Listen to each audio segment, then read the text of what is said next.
Matagumpay na naipatupad ng mga tauhan ng 1st Special Action Battalion, katuwang ang iba pang sangay ng PNP at Philippine Army, ang formal at voluntaryong pagsuko ng isang kasapi ng Communist Terrorist Group na si alias Jimboy sa Barangay Rugungon, Iligan City, Lanao del Norte. Si alias Jimboy ay kabilang sa PSR list para sa unang bahagi ng taon ng 2025 at nagsilbing pinuno ng pangkat at kasapi ng unang platoon, Sub-Regional Committee 5, North Central Mindanao Regional Committee. Kasabay ng kanyang pagsuko, isinuko rin ito ang isang M16A1 rifle, 2 magazine at 59 na piraso ng bala. Kasalukuyan namang sumasailalim si alias Jimboy sa proseso ng dokumentasyon at verifikasyon upang maisama sa Enhanced Comprehensive Local Integration Program ng gobyerno.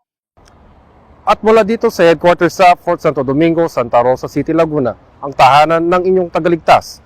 Ako ang inyong PNN correspondent, Police Corporal Marcelino Termenes, alagad ng batas, taga-taguyod ng Balitang Pulis.